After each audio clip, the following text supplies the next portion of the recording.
పవన్ కళ్యాణ్కు విజయవంతంగా శస్త్రచికిత్స, ప్రస్తుతం నిలకడగా ఉన్న జనసేనాని ఆరోగ్యం.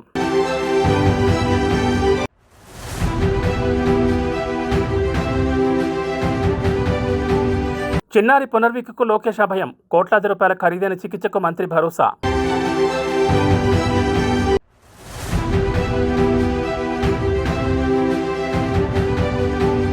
మోదీపై సంజయ్ రౌత్ ఫైర్, విపక్షాలను గౌరవించడం, నెహ్రూ ఇందిరను చూసి నేర్చుకోవాలని హితవు.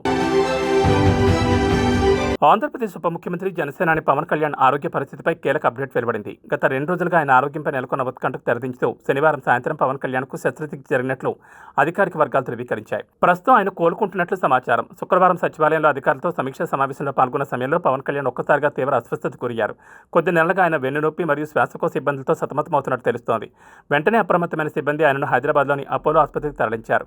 అక్కడ వైద్యులు నిర్వహించిన ఎంఆర్ఐ మరియు ఇతర పరీక్షల అనంతరం ఈఎన్టీ విభాగం వైద్యులు చిన్నపాటి శస్త్రచికిత్స అవసరమని నిర్ణయించి శనివారం సాయంత్రం ఆపరేషన్ పూర్తి చేశారు. శస్త్రచికిత్స విజయవంతమైందని, పవన్ కళ్యాణ్ ఆరోగ్యం ప్రస్తుతం నిలకడగా ఉందని వైద్యులు వెల్లడించారు. ఈ వార్త తెలియగానే ప్రధాని నరేంద్ర మోడీ స్వయంగా పవన్కు ఫోన్ చేసి పరామర్శించారు. ఆయన ధైర్యవంతుడని, త్వరగా కోలుకోవాలని ఆకాంక్షించారు.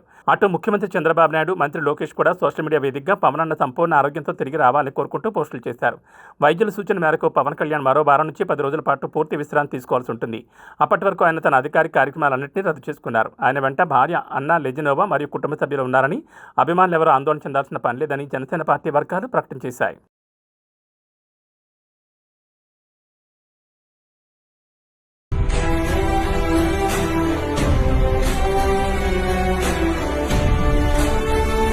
అనకాపల్లి జిల్లాలో ఘోర రోడ్డు ప్రమాదం సంభవించింది. ప్రయాణికులతో వెళ్తున్న ఒక ప్రైవేట్ ట్రావెల్స్ బస్సు నియంత్రణ కోల్పోయి రోడ్డు పక్కన ఉన్న కారులోకి దూసుకెళ్లింది. ఈ ప్రమాద సమయంలో బస్సులో ఉన్న ప్రయాణికులు తీవ్ర భయాందోళనకు గురయ్యారు. ప్రమాద తీవ్రతకు బస్సు ఒక పక్కకు ఒరిగిపోవడంతో భారీ శబ్దంతో కారులో పడిపోయింది. సదరు ప్రైవేట్ ట్రావెల్స్ బస్సు తమిళనాడు రాజధాని చెన్నై నుంచి ఒడిశాలోని భువనేశ్వర్కు ప్రయాణికులతో బయలుదేరింది. అనకాపల్లి సమీపానికి చేరుకోగానే బస్సు ఒక్కసారిగా అదుపు తప్పి పక్కనే ఉన్న కారులోకి పడిపోయింది. ఈ ప్రమాదంలో సుమారు 12 మంది ప్రయాణికులు తీవ్ర గాయాలయ్యాయి. క్షతగాత్రులను స్థానికులు మరియు పోలీసులు కలిసి హోటాహుట్న సమీపంలోని ఆసుపత్రికి తరలించారు. వీరిలో 3 పరిస్థితి విషమంగా ఉన్నట్లు సమాచారం. ప్రాథమిక సమాచారం ప్రకారం ఈ ప్రమాదానికి డ్రైవర్ నిద్రమత్తే ప్రధాన కారణమని తెలుస్తోంది. సుదీర్ఘ ప్రయాణం కావడం, తెల్లవారుజామున డ్రైవర్ కొనుక్కు తీయడంతో బస్సుపై నియంత్రణ కోల్పోయినట్లు ప్రయాణికులు చెబుతున్నారు.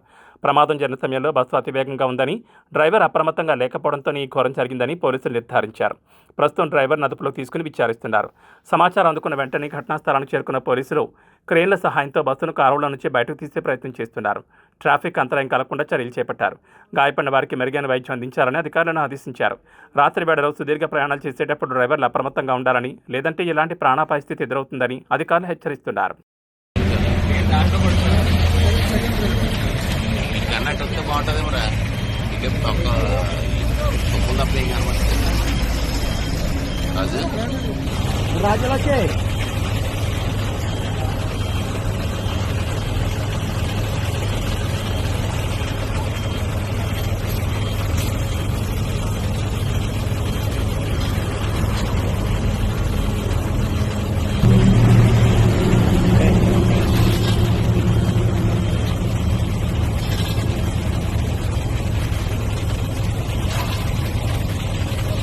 రాజకీయాల్లో బిజీగా ఉంటూనే సామాన్యుల కష్టాలకు స్పందిస్తూ తన ఉదార్థం చాటుకున్నారు రాష్ట్ర విద్యా ఐటీ శాఖ మంత్రి నారా లోకేష్. అరుదైన మరియు అత్యంత ఖరీదైన చికిత్స అవసరమయ్యే SMA టైప్ 1 వ్యాధితో పోరాడుతున్న చిన్నారి పునర్విక్ జీవితంలో లోకేష్ ఆశాకరణంగా నిలిచారు. ఆ చిన్నారి ప్రాణాలను కాపాడేందుకు తాను ఉన్నానంటూ భరోసా ఇచ్చారు.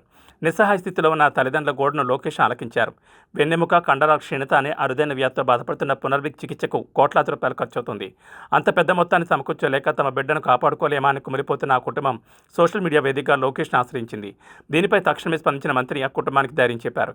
చిన్నారి వైద్యానికి అవసరమైన ఖరీదైన ఇంజెక్షన్ మరియు మెరుగైన వైద్య సదుపాయాల కోసం లోకేష్ చొరవ తీసుకున్నారు. సంబంధిత అధికారులతో మాట్లాడి ఆ బాలుడికి అవసరమైన చికిత్స సత్వరమే అందేలా చర్యలు చేపట్టారు. కేవలం మంత్రిగానే కాకుండా ఒక తండ్రిగా బిడ్డపడుతున్న వేదనను అర్థం చేసుకుని పునర్విక్ కోలుకునే వరకు అండగా ఉంటారని మాట ఇచ్చారు. గతంలో కూడా అనేక మంది చిన్నారుల ప్రాణాలు కాపాడిన చరిత్ర ఉన్న లోకేష్ ఇప్పుడు పునర్విక్ విషయంలోనూ అదే మానవత్వం చాటుకున్నారు. లోకేష్ స్పందన పట్ల ఆ కుటుంబం కన్నీటి పర్యంతమవుతూ కృతజ్ఞతలు తెలిపింది. ఈ వార్త సోషల్ మీడియాలో వైరల్ అవ్వడంతో లోకేష్ అన్న యు ఆర్ గ్రేట్ అంటూ నెటిజన్లు ప్రశంసల వర్షం కురిపిస్తున్నారు. ఒక నిరుపేద కుటుంబానికి కొండంత అండగా నిలబడడం నిజమైన నాయకత్వ లక్షణమని పలువురు కొనియాడుతున్నారు. పునర్విక్ త్వరగా కోలుకోవాలని అందరూ ఆకాంక్షిస్తున్నారు.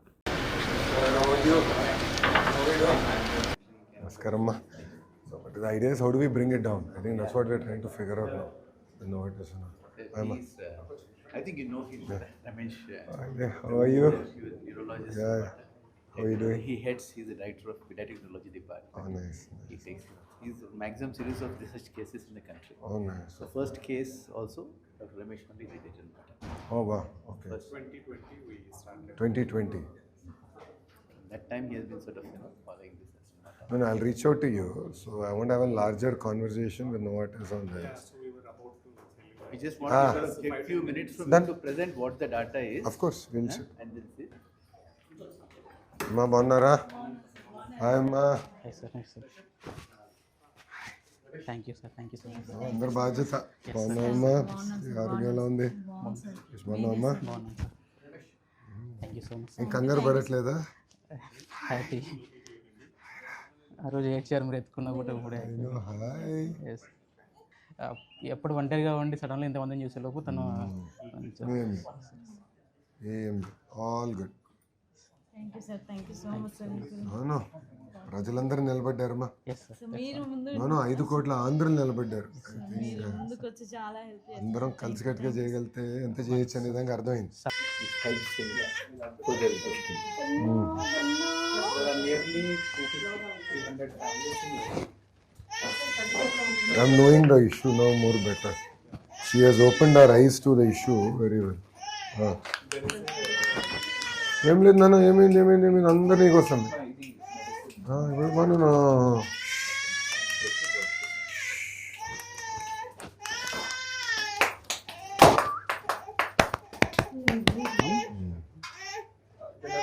మళ్ళీ లాస్ట్ వీకే కొన్ని టెస్ట్ అవి అయిపోయాయి sir. So you give to the as this one is, to ensure the IDV and how it's going, they'll check that. At what age you normally realize that this is the disorder? There are 4 or 5 different types of matter. So these first one, some are very severe. She's type 1 and type 1 is the most severe one. Most of them. Without medication, most children will die by doctor. They find it difficult to breathe out. మీ దాంట్లో అమ్మా, Like ఏంటంటే if you know hypothyroidism before the child Approved by FDA in 2019. 19.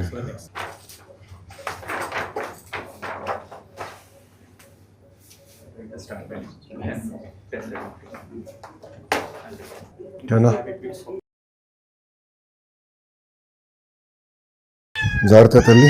Thank you sir, వస్తాను, జాగ్రత్త తీసుకుని నేను మళ్ళీ కలుస్తాను. Okay. అందరిని కలుస్తాం ప్రశాంత్. బాయ్ రా, బాయ్ నాన్న. జాగ్రత్త సురేష్, నేను టచ్లో ఉంటాను. జాగ్రత్త చూసుకో, నేను బీ ఇన్ టచ్. డాక్టర్ గారు కూడా ఇంకా రెగ్యులర్ చెకప్ చేయాలండి. 2 months ఇక్కడ 2 months రెగ్యులర్గా చెకప్ చేసుకుని మేము ఫాలోఅప్ చేస్తాము. అది అయిన తర్వాత మళ్ళీ థ్యాంక్ యూ జాగ్రత్త. చాలా ట్రై చేశాను సార్ మీ దగ్గర కూడా. జాగ్రత్త అమ్మా, ఉంటాను. Thank you sir, thank you. ఉంటానమ్మా, వెళ్ళొస్తా తల్లి. చాలా గుర్తుండిపోతారు సార్, మీరు చేసిన హెల్ప్ చాలా. అవును, పాప అసలు ఈ ఇష్యూకి మమ్మల్ని తీసుకొచ్చి మాకు అర్థమైంది. అనుకోండి, చాలామంది ఉన్నారు సార్. అదే నేను తెలుసుకుంటాను. అదే డాక్టర్ గారితో ఇప్పుడు కూర్చున్నాను. కూడా మీకోసం ఎవరు హెల్ప్ చేశారో స్టేట్ మొత్తం సైకిల్కి తిరిగారు సార్. అవునా, నేను కలుస్తానమ్మా. థ్యాంక్ యూ అమ్మా, ఉంటానమ్మా. జై.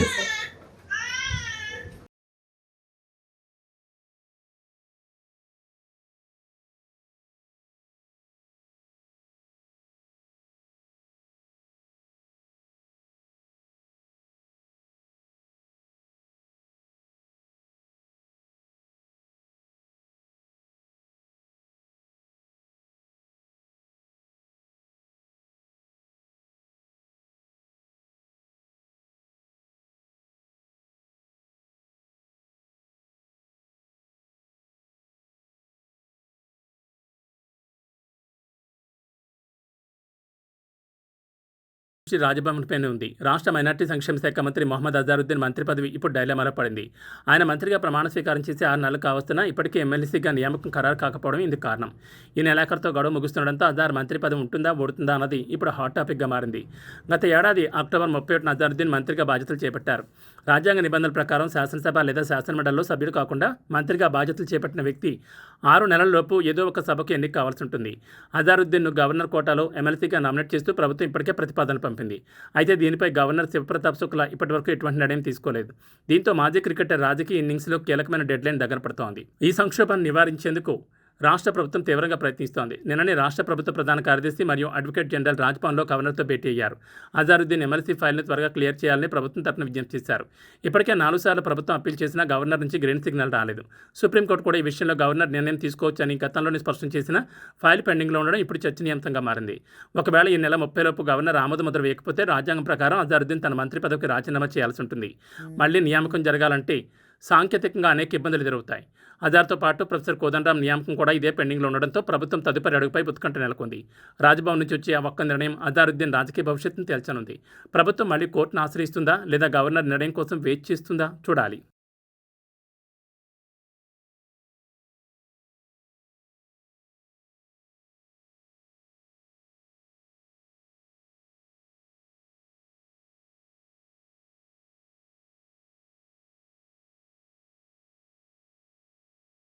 తెలంగాణ రాజకీయాల్లో మరో భారీ ప్రకంపన మొదలైంది. రేపు జగిత్యాల జిల్లా కేంద్రంలో భారత రాష్ట్ర సమితి భారీ బహిరంగ సభకు సిద్ధమైంది. గులాబీ దళపతి కేసీఆర్ ఈ సభ ద్వారా తన పొలిటికల్ శంఖారావాన్ని పూరించబోతున్నారు. రాష్ట్ర వ్యాప్తంగా అందరి కళ్ళు ఇప్పుడు జగిత్యాల వైపే ఉన్నాయి. ఈ సభలో ప్రధాన ఆకర్షణ సీనియర్ కాంగ్రెస్ నేత మాజీ మంత్రి టి జీవన్ రెడ్డి బీఆర్ఎస్ తీర్థం పుచ్చుకోవడం. దశాబ్దాలుగా కాంగ్రెస్కి వెన్నెముకగా ఉన్న జీవన్ రెడ్డి కేసీఆర్ ఆహ్వానం మేరకు తన అనుచరగానంతో కలిసి గులాబీ కండువా కప్పుకోనున్నారు. ఇప్పటికే కేసీఆర్ని ఎర్రబెల్లి ఫామ్ హౌస్లో కలిసి చర్చలు జరిపిన ఆయన రేపు వేలాది మంది కార్యకర్తల సమక్షంలో అధికారికంగా పార్టీలో చేరబోతున్నారు. ఇది అటు కాంగ్రెస్కు పెద్ద షాక్ అని, ఇటు ఉమ్మడి కరీంనగర్ జిల్లాలో బీఆర్ఎస్కు కొండంత బలాన్ని ఇస్తుందని రాజకీయ విశ్లేషకులు భావిస్తున్నారు. సభ కోసం జగిత్యాల పట్టణం మొత్తం గులాబీమయంగా మారింది. పట్టణంలోని ప్రధాన రహదారులు, చౌరస్తాలు కేసీఆర్, కేటీఆర్ మరియు జీవన్ రెడ్డి భారీ ఫ్లెక్సీలతో నిండిపోయాయి. సుమారు 1 లక్ష మందికి పైగా జనాన్ని సమీకరించడమే లక్ష్యంగా పార్టీ నేతలు కొప్పుల ఈశ్వర్, గంగుల కమలాకర్, ఎమ్మెల్యే సంజయ్ కుమార్ ఏర్పాట్లను పర్యవేక్షిస్తున్నారు. మోతే ప్రాంతంలో సుమారు 10 ఎకరాల విస్తీర్ణంలో భారీ స్టేజ్ మరియు గ్యాలరీలను సిద్ధం చేశారు. రేపటి సభలో కేసీఆర్ ఏం మాట్లాడబోతున్నారనేది ఇప్పుడు హాట్ టాపిక్. ప్రస్తుతం కాంగ్రెస్ ప్రభుత్వంపై ఆయన ఏ స్థాయిలో విమర్శలు గుప్పిస్తారు, రైతు రుణమాఫీ, రైతు భరోసా వంటి అంశాలపై ఆయన స్పందన ఎలా ఉంటుంది అనే దానిపై రాజకీయ వర్గాల్లో ఉత్కంఠ నెలకొంది. ఈ సభ ద్వారా బీఆర్ఎస్ తన పూర్వ వైభవం చాటుకోవాలని గట్టిగా ప్రయత్నిస్తోంది.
తెలంగాణ గగనతలానికి కొత్త రెక్కలు రాబోతున్నాయి. రాష్ట్ర సమగ్ర అభివృద్ధిని కాంక్షిస్తూ హైదరాబాద్తో పాటు ద్వితీయ శ్రేణి నగరాలకు విమాన సౌకర్యాన్ని కల్పించేందుకు ప్రభుత్వం వేగంగా అడుగులు వేస్తోంది. వరంగల్, ఆదిలాబాద్, భద్రాద్రి కొత్తగూడెం జిల్లాలో త్వరలోని విమానాశ్రయాలు సాకారం కానున్నాయి. దీనికి సంబంధించి మంత్రి పొంగులేటి శ్రీనివాసరెడ్డి నేడు సచివాలయంలో కీలక సమీక్ష నిర్వహించారు. సచివాలయంలో జరిగిన ఈ ఉన్నత స్థాయి సమావేశంలో airport authority southern region executive director Raj Kishore, aviation director Bharat రెడ్డిలతో మంత్రి సుదీర్ఘంగా చర్చించారు. కొత్త ఎయిర్పోర్ట్ల ఏర్పాటుకు అవసరమైన భూసేకరణ, సాంకేతిక అనుమతులు మరియు రన్వేల నిర్మాణానికి ఉన్న అవకాశాలపై అధికారులకు మంత్రి దిశానిర్దేశం చేశారు. పాత విమానాశ్రయాలను పునరుద్ధరించడంతో పాటు కొత్త ప్రాంతాల్లో అంతర్జాతీయ ప్రమాణాలతో గ్రీన్ఫీల్డ్ ఎయిర్పోర్ట్లను నిర్మించడమే లక్ష్యంగా ప్రభుత్వం ప్రణాళికలు సిద్ధం చేసింది. ముఖ్యంగా వరంగల్, మామనూర్ ఎయిర్పోర్ట్ పునరుద్ధరణ ద్వారా ఉత్తర తెలంగాణ ఐటీ రంగానికి ఊతం లభిస్తుందని మంత్రి ఆశాభావం వ్యక్తం చేశారు. ఆదిలాబాద్ విమానాశ్రయం అందుబాటులోకి వస్తే గిరిజన ప్రాంతాల అభివృద్ధి వేగవంతమవుతుందని, అలాగే భద్రాద్రి కొత్తగూడెం ఎయిర్పోర్ట్ ద్వారా పారిశ్రామిక మరియు పర్యాటక రంగం బలోపేతమవుతుందని వివరించారు.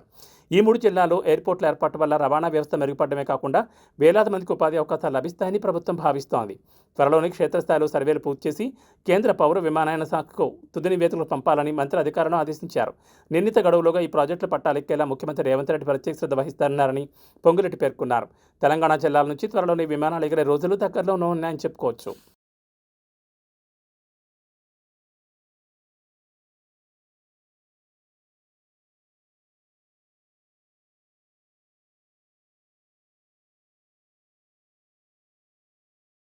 దేశ రాజకీయాల్లో మాటల యుద్ధం ముదిరి పాకాన పడింది. ప్రధానమంత్రి నరేంద్ర మోడీ లక్ష్యంగా శివసేన ఉద్ధవ్ ఠాక్రే వర్గం ఎంపీ సంజయ్ రౌత్ మరోసారి విరుచుకుపడ్డారు. ఈసారి ఆయన వాడిన పదజాలం రాజకీయ వర్గాల్లో పెనుదుమారం రేపుతోంది. విపక్షాలను విమర్శించడానికి దేశాన్ని వాడుకోవద్దని, గత ప్రధానం చూసి నేర్చుకోవాలని మోడీకి సంజయ్ రౌత్ స్ట్రాంగ్ వార్నింగ్ ఇచ్చారు. ముంబైలో జరిగిన మీడియా సమావేశంలో సంజయ్ రౌత్ మాట్లాడుతూ, ప్రధాని మోదీ మీరు జవహర్లాల్ నెహ్రూ, లాల్ బహదూర్ శాస్త్రి మరియు ఇందిరాగాంధీ వంటి గొప్ప నాయకులను చూసి నేర్చుకోవాలని వ్యాఖ్యానించారు. గత ప్రధానులు విపక్షాలను గౌరవించేవారని, దేశం అంటే కేవలం అధికారపక్షం మాత్రమే కాదని ఆయన గుర్తు చేశారు. విపక్షాలను అణచివేయడానికి లేదా విమర్శించడానికి ప్రభుత్వ యంత్రాంగాన్ని, దేశ ప్రతిష్టను వాడుకోవడం సరికాదని రౌత్ హితో పలికారు. అయితే ఈ విమర్శల్లో సంజయ్ రౌత్ వాడిన ఒక పదం ఇప్పుడు తీవ్ర చర్చకు దారితీసింది. మోడీని ఉద్దేశించి పప్పీలకే బాప్ అంటూ ఆయన చేసిన వ్యాఖ్యలు బీజేపీ శ్రేణుల్లో ఆగ్రహాన్ని కలిగిస్తున్నాయి. విపక్ష నేతలను కించపరిచేలా మాట్లాడడం ప్రధానికి అలవాటుగా మారిందని, అందుకే తాము కూడా అదే స్థాయిలో స్పందించాల్సి వస్తుందని రౌత్ సమర్థించుకున్నారు. రాజకీయాల్లో హుందాతనాన్ని మోడీ కోల్పోయారని ఆయన ఆరోపించారు. సంజయ్ రౌత్ వ్యాఖ్యలపై భారతీయ జనతా పార్టీ తీవ్రంగా స్పందించింది. ప్రధాని పదవికి ఉన్న గౌరవాన్ని రౌత్ గంగలో కలుపుతున్నారని, నిరాశ నిస్పృహల్లో ఉండి ఇలాంటి నీచమైన వ్యాఖ్యలు చేస్తున్నారని బీజేపీ నేతలు మండిపడుతున్నారు. మహారాష్ట్ర రాజకీయాల్లో ఈ వ్యాఖ్యలు కొత్త చిచ్చు రేపాయి. సంజయ్ రౌత్ వెంటనే క్షమాపణ చెప్పాలని బీజేపీ డిమాండ్ చేస్తోంది. మొత్తానికి సంజయ్ రౌత్ చేసిన బాబ్ కామెంట్స్ నేషనల్ లెవెల్లో వైరల్ అవుతున్నాయి. 2023 में महिला आरक्षण वुमेन रिजर्वेशन बिल हमने मंजूर किया था सब मिलकर, और हमारी अभी भी मांग है कि आप लागू करिए 543 में।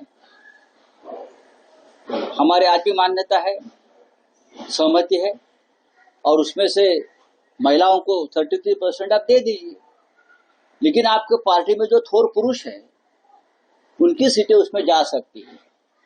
तो थोर पुरुषों के लिए आप महिलाओं का बलि चढ़ा रहे हो, तो पाप कौन कर रहे हैं? पाप नरेंद्र मोदी जी कर रहे हैं। आप ये पापियों के बाप है, समझा मोदी जी? और आप राष्ट्र के नाम संदेश देते हो। विरोधी पार्टी के ऊपर हमला करने के लिए, विरोधी पार्टियों को गालियां देने के लिए आप राष्ट्र के नाम संदेश देते हो। जरा భారతదేశం మరియు రష్యా మధ్య ఉన్న దశాబ్దాల నాటి దృఢమైన దౌత్య సంబంధాలు మరో మైలురాయిని చేరుకున్నాయి. ఇరు దేశాల మధ్య దౌత్య సంబంధాలు ఏర్పడి 79 ఏళ్లు పూర్తయిన సందర్భంగా దేశ రాజధాని న్యూఢిల్లీలో వేడుకలు ఘనంగా జరిగాయి. ఈ చారిత్రాత్మక సందర్భాన్ని పురస్కరించుకుని నిర్వహించిన 4వ వార్షిక సైకిల్ ర్యాలీ అందరినీ ఆకట్టుకుంది. ఢిల్లీలోని రష్యన్ రాయబార కార్యాలయం ఆధ్వర్యంలో నిర్వహించిన ఈ సైకిల్ ర్యాలీలో వందలాది మంది ఉత్సాహంగా పాల్గొన్నారు. రష్యన్ దౌత్యవేత్తలు, భారత ప్రభుత్వ అధికారులు మరియు క్రీడా ప్రేమికులు ఈ యాత్రలో పాల్పంచుకున్నారు. ఢిల్లీలోని ప్రధాన రహదారుల గుండా సాగిన ఈ ర్యాలీ ఇరు దేశాల మధ్య ఉన్న కాల పరీక్షకు నిలబడిన స్నేహాన్ని చాటి చెప్పింది. ప్రతి ఏటా నిర్వహిస్తున్న ఈ ర్యాలీ ఈ ఏడాది 79వ వార్షికోత్సవం కావడంతో మరింత ప్రత్యేకతను సంతరించుకుంది. 1947లో స్వతంత్ర భారత్ ఏర్పడడానికి ముందే రష్యాతో మన దేశానికి దౌత్య సంబంధాలు ప్రారంభమయ్యాయి. రక్షణ, అంతరిక్షం, ఇంధనం మరియు సాంస్కృతిక రంగాల్లో రష్యా మనకు ఎల్లప్పుడూ అత్యంత నమ్మకమైన భాగస్వామిగా ఉంటూ వస్తోంది. ఈ సైకిల్ ర్యాలీ కేవలం ఒక క్రీడ మాత్రమే కాదని, ప్రజల మధ్య ఉన్న అనుబంధాన్ని బలపరిచే ఒక గొప్ప వేదికని రష్యన్ రాయబార కార్యాలయ ప్రతినిధులు పేర్కొన్నారు. ర్యాలీలో పాల్గొన్న వారు 2 దేశాల జెండాలను ప్రదర్శిస్తూ తమ సంతోషాన్ని పంచుకున్నారు. స్నేహమే లక్ష్యంగా మేము ఈ ప్రయాణం చేస్తున్నామంటూ భారత్ రష్యా స్నేహం కలకాలం వర్ధిల్లాలని నినాదాలు చేశారు. ఈ వేడుకల ద్వారా ఢిల్లీ వీధిలో ఒక కొత్త ఉత్సాహం కనిపించింది. రానున్న ఏడాదితో ఈ బంధం 8 దశాబ్దాలు పూర్తి చేసుకోబోతోంది.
దేశ రాజకీయాల్లో మరోసారి పెనుదుమారం మొదలైంది. మహిళా రిజర్వేషన్ బిల్లు లోక్సభలో వీగిపోవడంతో ప్రధాని నరేంద్ర మోడీ కాంగ్రెస్ కూటమిపై నిప్పులు చెరిగారు. దాదాపు 40 ఏళ్లుగా మహిళా హక్కులను కాంగ్రెస్ పార్టీ పెండింగ్లో పెట్టిందని, మహిళల ఆశయాలను ఆ పార్టీ భ్రూణహత్య చేసిందని ప్రధాని తీవ్రస్థాయిలో మండిపడ్డారు.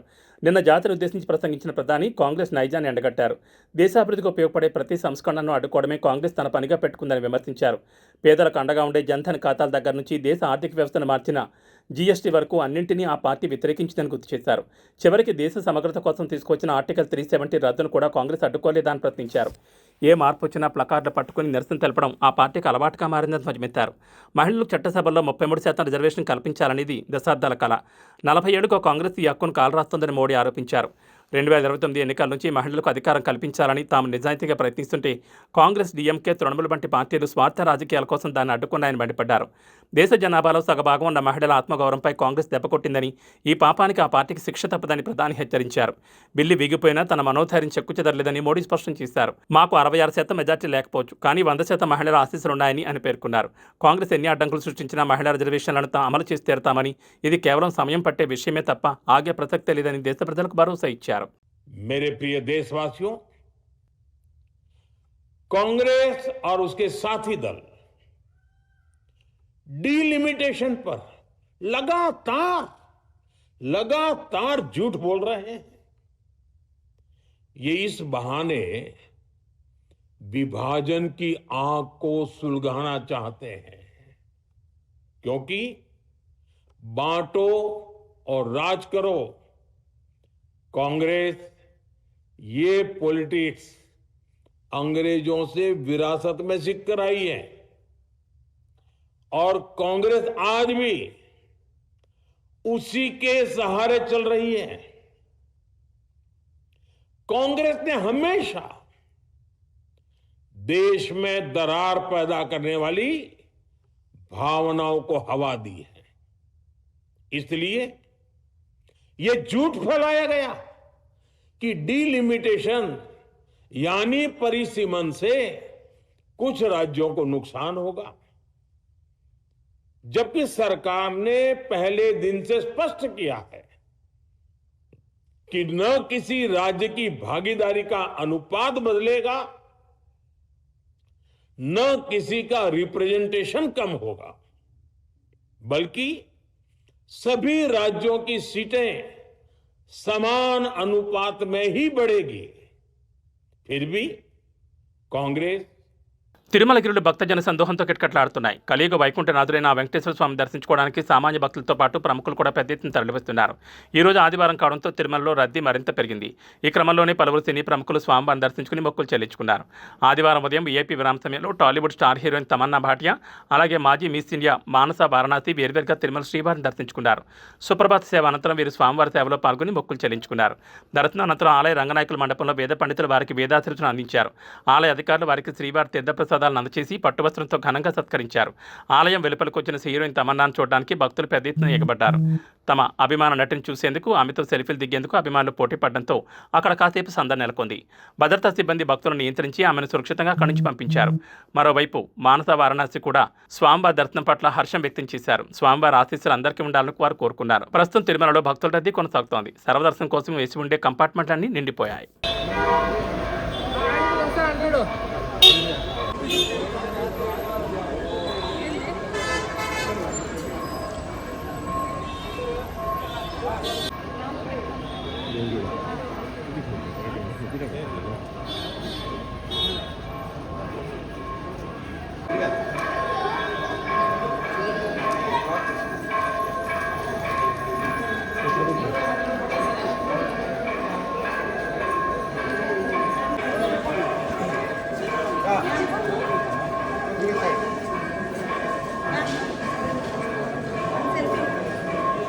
స్ట్రైట్ వచ్చాను. నేను ఇస్తాను ఎవరున్నాను.